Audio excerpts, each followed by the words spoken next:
What's up, guys? It's Yo Jimbo here, and we have a video today for Diablo 4. Now, if you're in the gaming world and you're an ARPG player, this is the game that you've probably been playing the last couple of days or the last week if you're in for the early access, that is. A lot of people are probably reaching the end game, but I know a lot of people are just starting the game. I have some friends who are playing the game, and they're talking about some things that have been a little bit confusing to them as the average player for video games. And there was a couple of tips and tricks and stuff that I was able to tell them. For a lot of people, you might already know this. If you're a seasoned player, if you are a ARPG player in general, if you play a lot of video games, some of the stuff might not be too advanced for you. You might know these things. But if you are a new player to ARPGs or new to Diablo 4, or just new to gaming in general, I got some tips and tricks, and we got 6 here for you because 6 is more than 5, so this is guaranteed to be better than every other tips and tricks video you see on YouTube, and we're going to cover them here now. So the first one that we have up is going to be the advanced tooltip. So we'll take a look here. This is my druid in Diablo 4. I started out as, well, actually, technically I started out as a rogue. I got about to a level 13, and then I realized I kind of want to play a druid. So you can see my gear is far off from perfect here. Not even everything is legendary yet. I've been kind of just, cruising at my own pace type of deal, enjoying the game, trying out a bunch of different builds and seeing how everything works. But one of the things that a lot of people don't know about, because it's not on by default, is going to be the advanced options, the advanced tooltips for your gear. So all of your gear that you have has roles. All of these stats that come on your gear can roll. So for instance, it'll have a life roll, right? It'll say maximum life 100, right? So you get plus 100 maximum life. Well, that's a roll. It can roll, let's just use for example, anywhere from 80 to 120. So you rolled it right in the middle at 100. And when you're comparing to see if a piece of gear is an upgrade or not, obviously if it just has more health than what your current piece of gear has, then it's going to be better. But it is important to know what can that item have rolled. So what should you be on the lookout for in the future for pieces of gear, and how good can they be, and so on and so forth. So you're going to have the compare option, and then the advanced tooltip information. I have both of these turned on. They're on the gameplay option here in the menu. So if you turn these on with the information tooltip button, you'll be able to see what the roles are, and then this compare option will let you compare it to the piece of gear that you currently have on. Now, full disclosure, I think the compare option is pretty bad in this game. I'm going to be completely honest here. I think they do a terrible job at showing you the information on the screen. I think it's pretty confusing for a new player, and it's just a lot to look at. It's not very clean, I should say. But I do have both options on because I do want to be able to see every bit of information I can when I'm putting the gear together for my build. So make sure you have those on, especially if you want to be more aware of your items and what they can roll, and what items you should be looking for upgrades and stuff like that for. The second one here is it's a website that we'd have to go to here. And this website is called D4 Events. So I'm gonna pull this over here real quick, and there's this. There we go. So this is called d4events.live, and this is all the website is this right here. So a little bit of tip here, and this is going to be for when you reach the end game and you're getting ready to do the world boss, when you're getting ready to do hell ties, and you're doing your tree of whispers and things like that, and any other special events that might pop up while the game is going on. Because Diablo 4, unlike the other Diablo titles, it is a open world halfway MMO ARPG, kind of in the same vein as a game like Lost Ark. There are live events that are happening out in the world. So this website does keep track of all those events. I hope that eventually this website does get built on to provide more information. But right now it's doing a great job at letting us know when these events are going to be going on, and you don't have to constantly be keeping a look at your clock or your watch or whatever. You can just say, hey, 30 minutes from now, the Helltide event starts, so you can be ready for that and you can start prepping. The next thing on our list here, this is going to be tip number 3, is going to be talking about the aspects, the legendary aspects on your gear.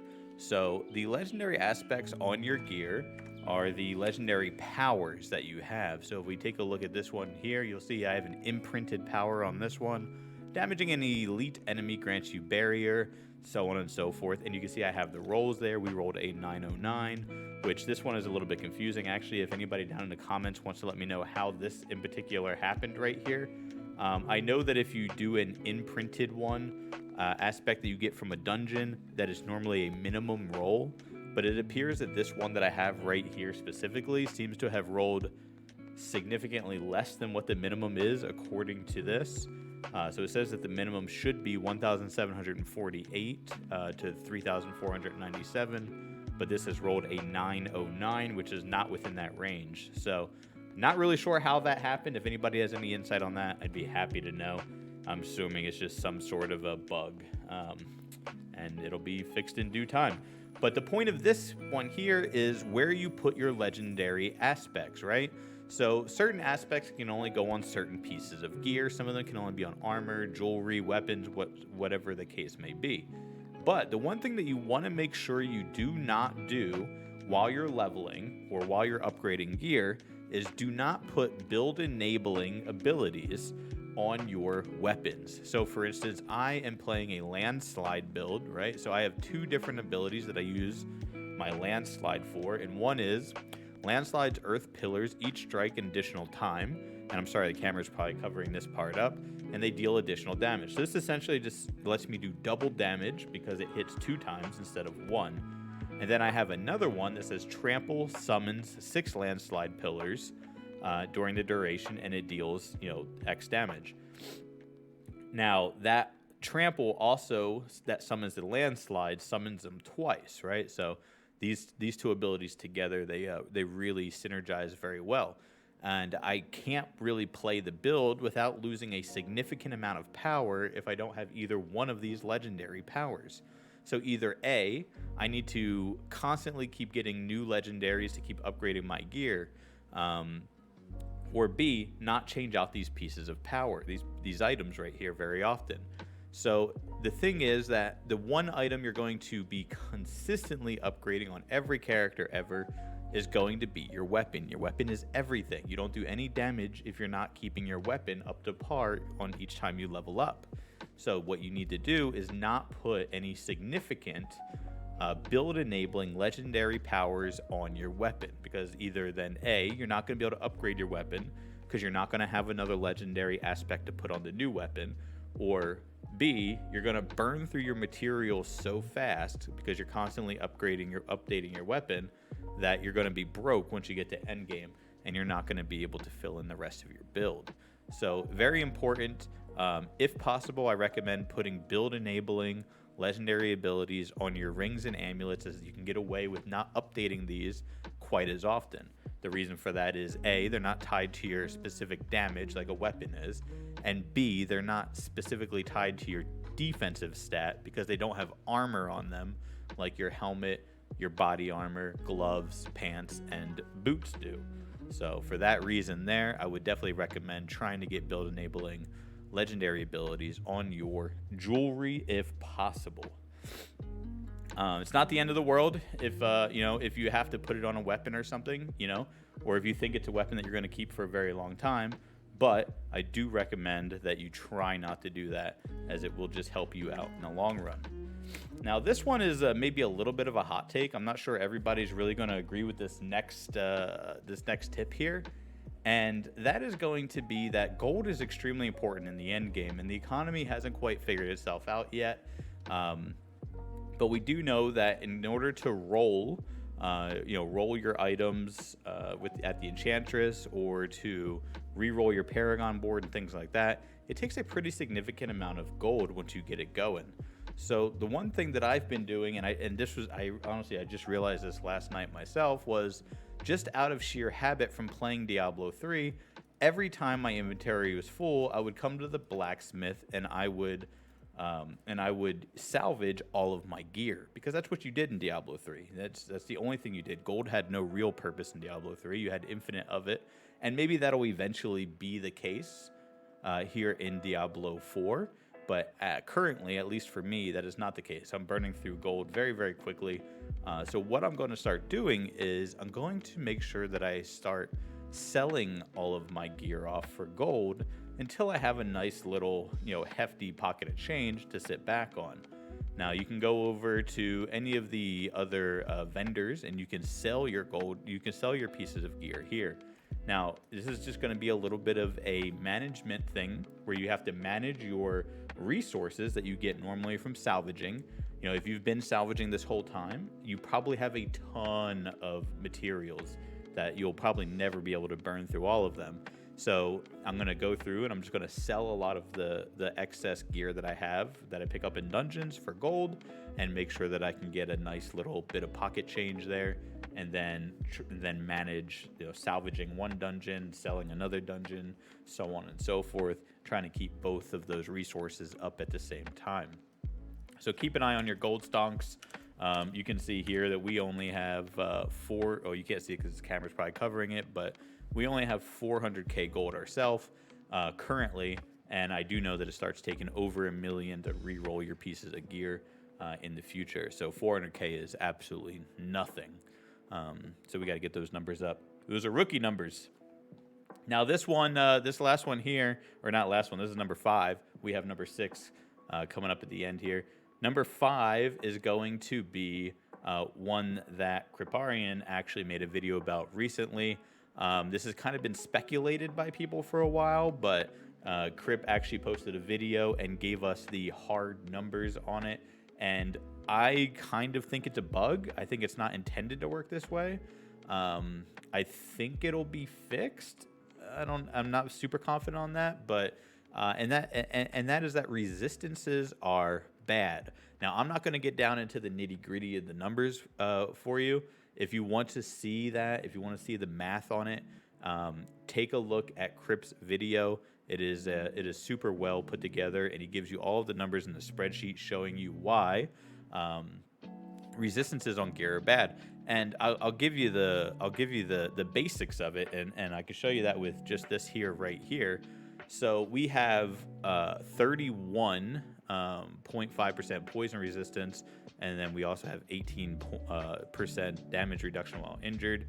And the thing is that your poison resistance as a percentage is not doing hardly anything, right?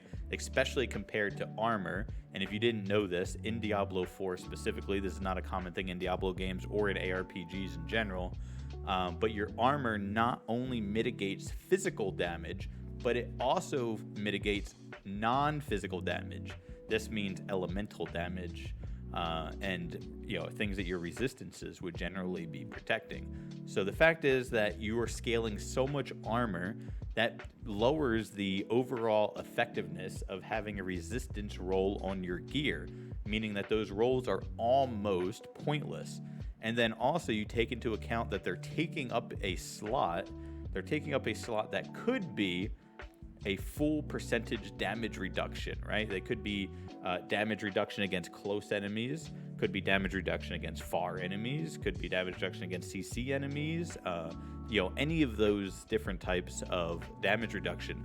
And the thing about that is, while your poison resistance is only specifically going to give you resistance against poison, all of those other ones are going to give you resistances against every type of damage in the game, as long as they are, close range, long range, in CC, or whatever the qualifier is. So you just multiply the effectiveness of those by physical plus all of the different resistances, which I think is 5 or 6 different things, making them infinitely more valuable than any resistance ever could be. So is Blizzard going to make resistances more valuable? I don't know. It seems like the whole system is built around a way that, unless they were to buff them significantly, wouldn't really be possible. We'd have to see about that. So anytime you're figuring out your endgame gear, or you're not sure what you want to roll off of your gear for something else, choose resistance. You don't want to have any of it on your gear if it's not mandatory to do so. Take a look and make sure while you're putting your pieces of gear together that you're not wasting any item slots on resistance currently. The last one, number 6, this is one for new players specifically, and it's kind of a two-piecer here. The first part of it is going to be do your Lilith altars, right? Go around the map and get all of your Lilith altars. That's actually going to be my plan for today. So you can see we have claimed some of them while we were running around. I've been kind of putting it off because it is a process to go do that. You can look up a map of where all of the Lilith altars are in the game, and you can follow that map and just go get all of them. But every single Lilith altar that you get gives you permanent boosts to all of the characters on your account, not just the character that you're getting the altars on. This is super important because if you want to re-roll and make a new character, you're going to be starting out with like 10 skill points. As soon as you make the character, you're going to be starting with like 70 plus stats, to all stats. These are going to be huge boosts that are going to make it a lot easier to level up. And not only that, but they are allegedly going to persist through seasons. So when season 1 starts, you won't have to do it again to get those bonuses. Now, when the new season does start, your renown in every area will get reset probably, and you will be able to click the altars again in the new season to get renown for that area, but it won't be mandatory to get the stats. You're going to have the stats, you're going to have the skill points, you're going to have all of those things.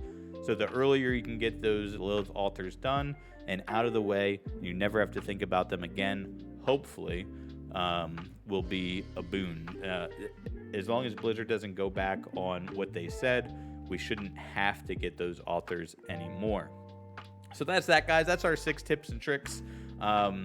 If you could think of anything off the top of your dome that would be really helpful to new players, hey, go ahead and post it in the comments and let me know. We are not currently, but we do stream on Twitch over at twitch.tv/It'sYoJimbo. Same name as here on YouTube. So come check us out there. We're normally live on Mondays and Thursdays. Those are my days off work. And we do some bonus streams throughout the week if possible. So I'm going to go and start getting these Lilith altars. I hope these tips and tricks were able to help out somebody. And if they were, let me know. Like, follow, subscribe, and I'll see you in the next video, probably coming out tomorrow. Adios, muchachos.